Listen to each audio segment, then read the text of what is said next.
हमारा वतन सबसे तेज, सबसे आगे। जयपुर में एक छत के नीचे आए सभी एनजीओ कॉन्क्लेव का हुआ सार्थक आयोजन। एनजीओ की समस्याओं और समाधान पर हुई चर्चा। प्रसंग वशिष्ठ चैरिटेबल ट्रस्ट ने किया आयोजन। जयपुर के इतिहास में पहली बार एनजीओ का कॉन्क्लेव हुआ, जिसका उद्देश्य ग्रास रूट एनजीओ को एक मंच उपलब्ध करवाना था, जिसमें अनेकों एनजीओ ने भाग लिया। एनजीओ की समस्याओं और समाधान पर विस्तृत चर्चा की गई। पैनल डिस्कशन किए गए, जिसमें विद्वानों ने अपने विचार ही व्यक्त नहीं किए वरन मार्गदर्शन भी किया। किस प्रकार डॉक्यूमेंट्स बनाए जाएं, डोनर्स को किस प्रकार अप्रोच किया जाए, किस प्रकार सहयोग और सहकारिता से दो या अधिक एनजीओ समाज के उत्थान के लिए काम कर सकते हैं। साथ ही एनजीओ किस प्रकार लीगल और वित्तीय मामलों को डील करें, यह भी बताया गया। कॉन्क्लेव का आयोजन Prasang Vashisht charitable trust, honour till foundation और नोवाटेरा फेडरेशन और इनके health partner CK Birla hospital के सहयोग से संपन्न हुआ। मुख्य अतिथि रिटायर्ड जस्टिस जेके रांका थे और गेस्ट ऑफ ऑनर डॉक्टर अमला बत्रा ने कॉन्क्लेव के उद्देश्यों की प्रशंसा की।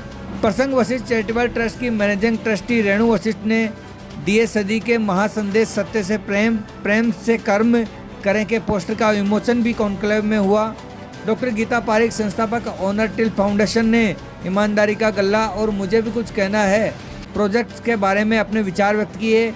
नोवाटेरा फेडरेशन की डायरेक्टर मयूरी जोशी ने धन्यवाद ज्ञापित किया। सत्यमेव जयते के उद्घोष के साथ कार्यक्रम का समापन हुआ। ये जयपुर एनजीओ कॉन्क्लेव करवाया है, हम 3 संस्थाओं ने मिलकर कराया कोलैबोरेशन में। Prasang Vashisht charitable trust, honour foundation और नोवाटेरा फाउंडेशन। तीनों फाउंडेशंस को लग रहा था कि सारे एनजीओज इधर उधर बिखरे पड़े और कुछ संगठन नहीं है, तो इसलिए एक अम्ब्रेला के नीचे लाने का हमने प्रयास किया है। और इसका उद्देश्य है कि कुछ डेटाज देख रही थी पिछले दिनों कि जयपुर के जितनी भी कंपनियों का CSR फंड है वो पता नहीं कहाँ जाता है, जबकि फंड का जो वैल्यू है वो है 245 करोड़।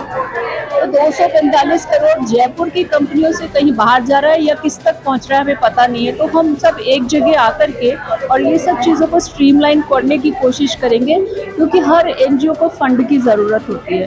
फंड के बिना कैसे करें, पैसे के बिना काम भी नहीं होता है।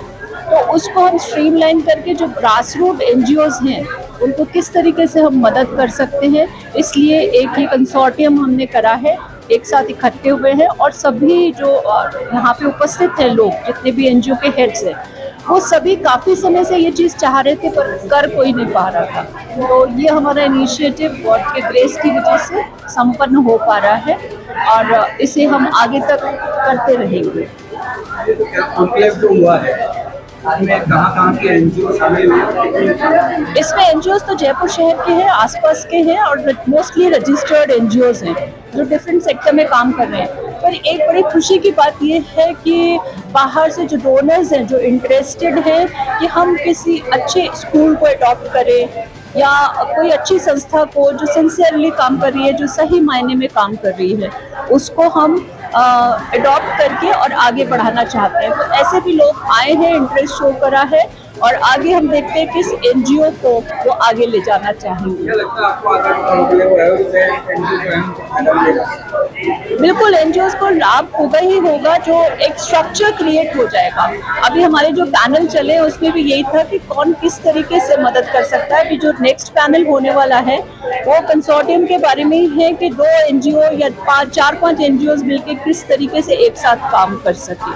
इस चीज़ को हम आगे लेकर के जाएंगे। कोलैबोरेशन, फिर इसके नियम क्या हैं, कौन कौन से नियम चलते हैं, हमें इसको किस तरीके से रजिस्टर्ड कराना चाहिए, क्योंकि ये देखा गया कि इंसान तो फेल हो जाते हैं पर सिस्टम फेल नहीं होता है। एक सिस्टम क्रिएट करने की हम कोशिश करते हैं। हाँ बिल्कुल, आज का एक ये सफल आयोजन जिसमें हमने हमारा पैनल डिस्कशन रखा गया था। इसमें हमारे पैनलिस्ट थे सीमा इंगोनिया मैम और लक्ष्मी अशोक, शिल्पा यान की अध्यक्ष, और साथ में थी हमारे डॉक्टर अलका गोल्ड जो एक होटल के साथ एक एनजीओ भी चला रही है। तो बहुत सारे नए आयाम मिले कि एनजीओ का नया लैंडस्केप कैसे तैयार हो सकता है। जो एक प्रचलित हम मानते आए कि ट्रेडिशनल रूप से एनजीओ यही काम करते हैं, केवल बांटते हैं सामान को या उनको कोई सहायता करते हैं गरीब लोगों को या महिलाओं को, लेकिन इनके एनजीओ जो कार्य कर रहे हैं और इन्होंने जो अपने अनुभव शेयर किए, उससे पता चला कि एक नया सिनेरियो डेवलप हुआ है एनजीओ का, जो केवल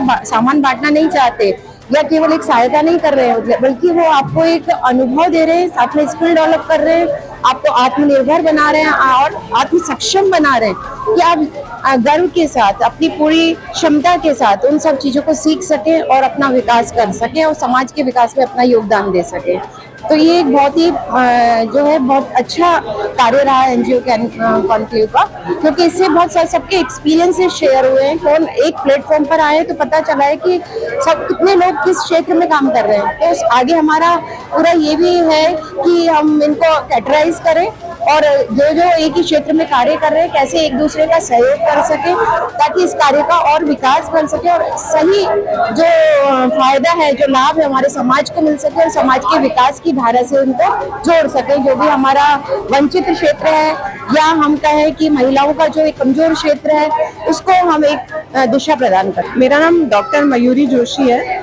बेसिकली मैं एआई ट्रेनर हूँ। मैं चाहती हूँ कि इन सारी एनजीओज को एआई की मदद से कैसे आगे बढ़ सकते हैं, उसके लिए मैं कुछ करना चाहती हूँ। तो मैंने यहाँ पर बहुत सारी एनजीओज के जो मेंबर्स, जो डायरेक्टर्स आए हैं, उनसे बात की है और एआई टूल्स उनको कैसे हेल्प कर सकते हैं आगे बढ़ने के लिए, उस पर हम कार्यरत हैं। और ये एक बहुत अच्छी पहल है जो कई तीनों ट्रस्ट ने मिलकर किया है और ये बहुत आगे बढ़ेगा और इससे जो एनजीओ का पिक्चर है समाज में वो भी क्लियर होगा कि किस तरह से आगे हमें सहायता करनी है।